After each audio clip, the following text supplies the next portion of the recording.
everybody. Welcome back to Willcutt Guitars for our little interview series here, and we have the great Amelia Day. Thank you. Yeah. It was a great before. That's right. Well, no, I've been listening to your music, yeah. and I wholeheartedly believe that. Thank you, man. I appreciate that. Yeah. You've got a big dose of Kentucky here the last 2 days. Yes, I have. Yeah. We've been exploring. It's been great. Yeah, Amelia played on Woodsongs Old Time Radio Hour yesterday, or no, 2 days ago. Yeah, I've kind of lost track. It both feels like it was like a week ago, and also like I just came from there. You know. Right. It's all back to back. How did that go?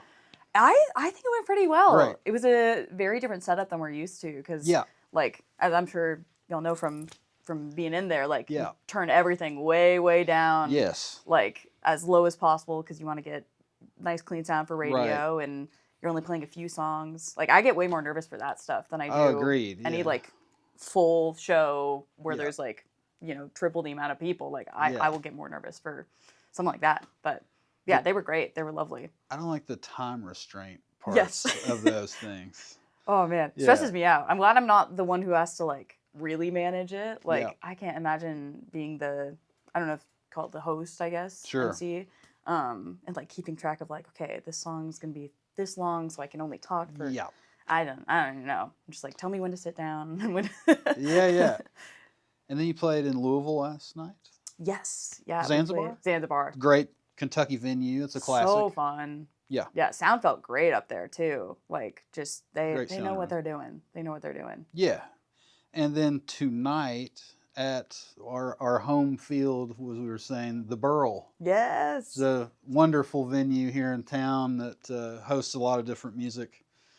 So that'll be very cool. I am so excited. I've mentioned this to y'all already, but yeah, I have a lot of Nashville friends who have played there, and said it's just like such a sick venue. It is. And you'll have a great like, time. The stained glass in the back or something. I'm like, that sounds sick. I'll make sure just not to trip over anything, as I'm known to do. Yeah, you spent some time in Nashville. Yes. How was that? Talk about. I've had a lot of varied experiences in Nashville. I was about to say I have grown to love it, but I originally moved there for school. Right. But also like the reason that I went to school there was in large part because Belmont? music. Actually, no.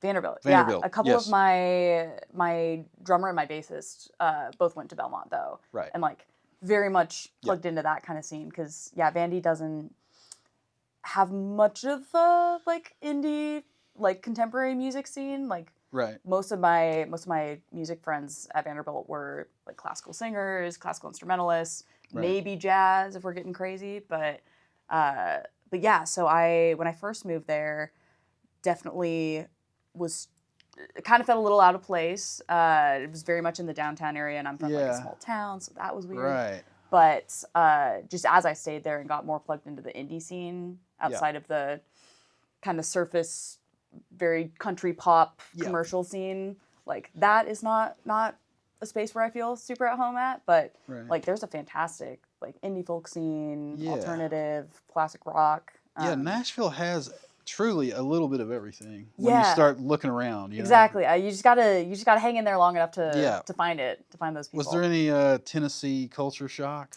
Oh yeah. Coming from the Pacific Northwest, like in some good ways though, honestly, because there is kind of I don't know if you've heard of the Seattle Freeze, but it's basically how, you know, when people first move there, the culture of the city can be very individualistic and very independent, and it's definitely, granted, like I've grown up there my whole life, so I've had my people, but I have heard that like it's hard to find people, and people aren't necessarily quite as welcoming. They're kind people, but like Southern hospitality is absolutely a thing. And so that was lovely, moving in a new city, but still feeling like, you know, I go to a coffee shop and it would just be, you know, people calling me sweetheart and honey, and I'm like, this is great. This is great. Yeah. It's not a Seattle I feel thing. like I'm wanted. Yeah, instead of like the just kind of deadpan stare. Yeah. So I love that. Here's your coffee, now tip me. Exactly. That definitely is a bit of the Seattle vibe sometimes. I love Pacific Northwest to visit. I've never been there long enough to, other than to play a gig and leave. Yeah. I loved it. Yeah, it's beautiful. That's the thing I miss the most is like not the weather per se, but just the environment. Like I love the mountains and lakes and rivers, and there's just like hiking spots everywhere. Grew up camping and backpacking and stuff. So awesome.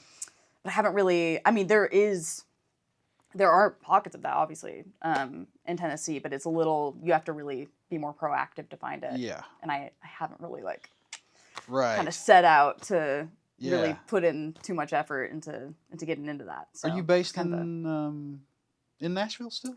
Or? I am right now. Yeah. And I'm kind of honestly like I don't feel like I'm like super based anywhere at the moment because we're just like that's good traveling time, which is fun. I honestly I love it. But most like all my stuff's in Nashville. But I still try to be home in Washington as much as I can, like really close to my family and a ton of friends who just stayed in the area. So yeah, I miss everybody. Awesome. Yeah, I was listening to your music the last couple of days. There's so many varied influences, I think, in there. Yeah, a lot of stuff I like. Like thank you. The one tune, the most jazzy tune. What was that? Silhouette. Yes, that one. Yeah, I love that. Thank you. Great. And then the Eastward of Eden. Eastward of Eden is a great song. Thank you, it's a great song. It's like, I mean, I was talking with you guys beforehand. Like, it's still. Like, I've written songs that I absolutely love since writing that one, but I still, for my own personal, like, love of my, compositions and stuff, like, it's still probably my favorite. Yeah. I'm like, I wanna beat it. I wanna beat it. Yeah, Not that's like that's how good. you approach songwriting, but right. No, I'm very tied to that one. I really like that acoustic version. Yeah. Well, I'm a mandolin nerd, and I heard the mandolin. Oh, sweet, like, sweet. Yeah, it sounded great. Oh my God, I'll have to pass that along. We, my producer at the time was the one who we were doing a lot of double duty of. Gotcha. Yeah. It was like very much basement, home studio, one room set. Yeah. You can do that now. Yeah. It's crazy. Yeah. It's crazy. You can make it sound like. Yes. I mean, it sounds like it's a full band all rocking out at the same time, and it was just in little parts. Yeah. All your recordings, great tones, everything sounds thank you. Very good. Yeah, she has a command of melody way past her age. Thank I would you. say. That is a huge compliment. It's true, yeah. I was digging it. Let's talk about guitars. Yeah, let's do it. We are in a guitar shop. It's true. Crazy. What was your first guitar? Oh my goodness. My first guitar was, I'm trying to remember the model name, but it was a harmony guitar, like old, like really rough. Because I know there are some models of harmony guitars that are like better than one would expect. Like that one was really bad. Strings had not been changed. Yeah. It was my grandma, we call her Nana, goes through phases every few months of like, I'm gonna try this new hobby and like go all in on it. Like she had like a tap dancing phase, and then she had a phase where she was wanting to learn guitar. Okay. And usually lasts around like a couple weeks, and then so all growing up, like whenever we'd visit them, because they lived in Idaho and we lived in Washington, like there's just this like dusty guitar just sitting there, and so I just mess around on it. And then one year for my birthday, I think I was like 11 or 12. She gave the guitar to me, and so that was my first guitar, and I believe I named it Hazel. I just harmony Hazel. I think I just went with the. So that's wonderful because one of the other questions we've been rolling around is like asking people, do they name their guitars? Yes. Yeah. All of them? Don't though. That's right. I named my first guitar. I did not name my second guitar. But my current like mainstay acoustic is named Gilly. Gilly Gibson. Yeah. Gibson. It just that was the first thing that popped in my head, and I was like, I'm just gonna roll with that. That's perfect. I love a little alliteration with the names, I guess. No, that's great. Yeah. I had a Esquire called Nina Lou. Oh, I love that. Because that was the lady who owned like hyphenated, like a proper Southern. Yeah. She was proper Southern. It was the old Esquire I used to have. That's awesome. Yeah. That's great. Yeah. What was your last guitar you bought?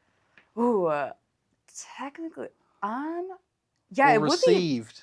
would be. Yeah, the last one I got, I only have, and this is something I'm kind of like, because I know once you start buying more guitars, Oh, it's yeah. a slippery slope. I've learned Very that slippery. a little bit with pedals already. I've kind of Okay, had yeah, to we can talk about put pedals too. Yeah, I've had to put a push on that for now. But I only have 2 guitars. I have just acoustic, electric. My electric is a Silvertone. Okay. It's nothing, obviously it's Yeah. it's nothing fancy. Well, some of those are really cool and but it's sought after now. Yeah, Old yeah. ones, It's kind of one of those where, like, when it first came out, like, it was a cheaper model electric, and it was like actually had a pretty great build. Mm-hmm. And I can't for the life of me remember the model off the top. It's like, Let me think of the amount of Silvertone knowledge. Yeah, Silvertone, it's not. Is it a Wildcat, a Rocket? I'm trying. It's like hollow, black with like gold flake, not hollow body. Okay, yeah. And it's got like a white pick guard. Yeah. Looks real clean. It's got a rosewood neck. Sounds. Well, those are like super hit but now. Like, I remember when I was younger, walking past, Silvertone, K, Harmony, all these guitars in all the pawn shops. I just walked past them. They were like $300. Yeah, exactly. Now they're like $1,300. Yeah, like definitely since I bought mine, like it's gone up in value quite a bit. And I'm like, I mean, that's cool. I just played a ton of. I mean, I was down to pay a little more for an electric, but just I went into, like, this is before I really knew much about electrics. I still don't know a lot. I'm still very much learning. It's a rabbit hole. Like, so I play, probably equal amounts acoustic and electric guitar. Yeah. Acoustic guitar, you really have the option of changing the strings and changing your pick. Yes. It's like you're stuck with what you got. I kind of love that. Yeah. And then you get to the electric world, and it's just an endless, never-ending rabbit hole. Yeah, there are some people who I think, like, even focus on just the tone and getting this exact perfect, like, balance of, bass and treble and everything more than even playing music. And honestly, that's like, if somebody's really good at that, like, there are it's kind of sick, people who are But that is something where I've like, with the pedal thing, I've had to, like, be like, okay, I want to get better at playing this instrument, learning how to play electric style stuff versus I'm so used to, like, my comfort zone is like finger picking acoustic. Yeah. How much electric guitar do you play live? I'd say probably 4 songs out of the set. Okay. Yeah. So you switch between. Yeah. Yeah. Kind of do our set right now generally. It's like most of it's acoustic all the way up until like the end. We kind of get more into some of the harder rock stuff. 'Cause I've just been writing more. I think just as I have been playing around more with the electric, and just some like personal life situations just led more into rock-like emotions. Sure.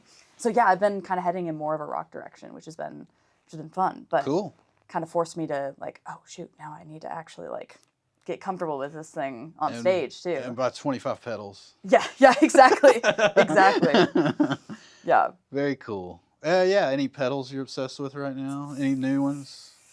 Ooh. Any weird ones? There's so many weird ones now. Man, I mean, I love the Rat. Oh, like, yeah. That's, just killer.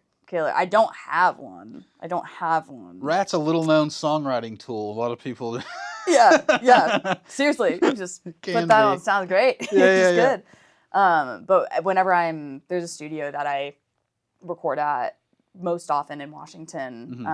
It's really pretty. It's called Bear Creek, and they've got like so many different pedals, and so that's where I've gotten more familiar with the Rat. But nice.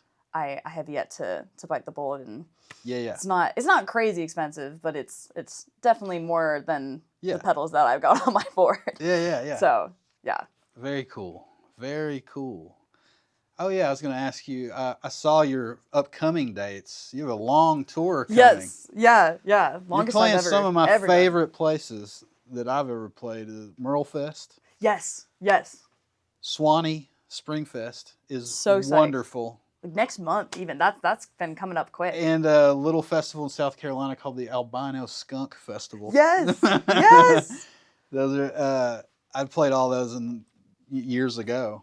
But yeah, those are all 3 You're gonna love those. Oh, that's gonna be. I just even looking at the lineup, I'm like, I'm just gonna have a blast just going to the shows. Like I think House and Krauss and Union Station are playing. I'm pretty sure Merlefest. I'm like, I might have that wrong, but it's one of the ones I've listened to her my whole life. Like my parents would always put on like classic folk and then bluegrass stuff, cool. And classic rock, which definitely I'm glad they did, because that's like absolutely, that's still my favorite stuff to this day. But well, it all comes through in your music. Thank you. Especially the Alison Krauss thing. That does make sense now. Thank you. That is huge compliment. Yeah, Very her. Cool. I mean, I've never seen her live. And my parents have. Great. Like I think when her and Robert Plant were touring, the two of them. I think I was in college at the time. My parents went to go see the show. And I was like, screw you guys. That's not fair. Oh my goodness. Her voice live is like a laser. I mean, it's just this like it's like crystalline. Yeah, it's just there's nothing like it, really. Like I mean, you just like envision like clear water. Just yes, for sure. It's stunning. So I am so excited to hear her live. That's awesome. Yeah. Cool. You want to play a song on this? I would love to. This is in our shot. We should talk about this. Yes. This is I believe it's a 2007. This is a Robbie Robertson 0042K2. It's a long name. Beautiful. But that's a very special, guitar, Alcoa.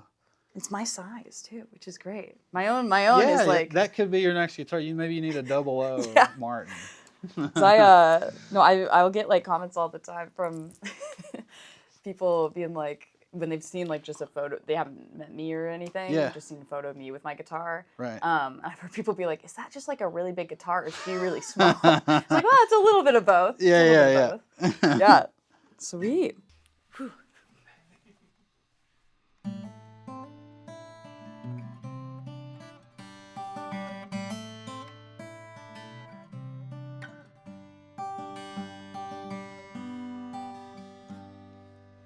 East word of Eden, where the dust meets the dirt, we left our poor mother and seeded the earth. Gates they were shuttered, latches were unlocked. East word of Eden, where men become gods.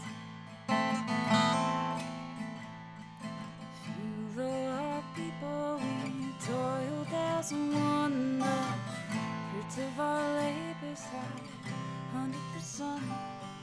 Children they spread to outnumber the stars.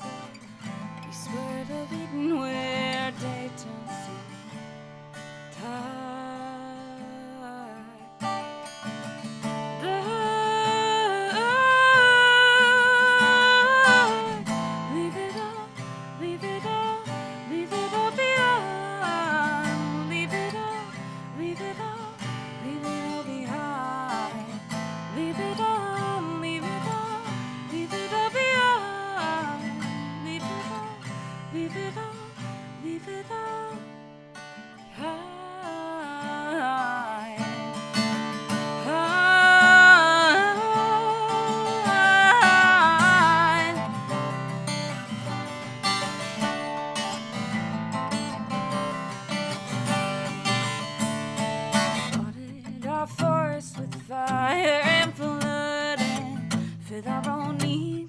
to our brother's blood, staffed every ocean till they ate up our shores. Well, East word of Eden, where we always want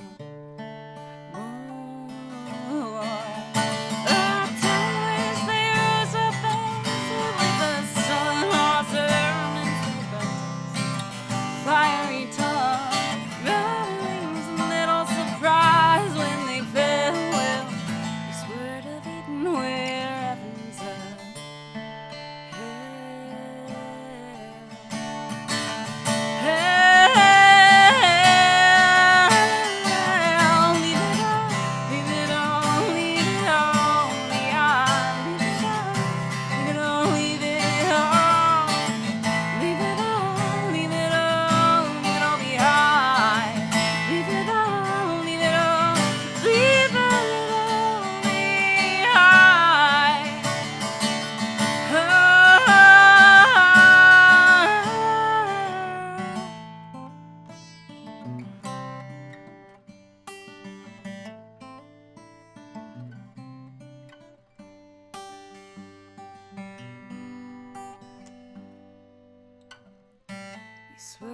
of Eden where the dust meets the dirt. We murdered our mother and buried the earth. Forgive us, oh mama, whose face we forgot.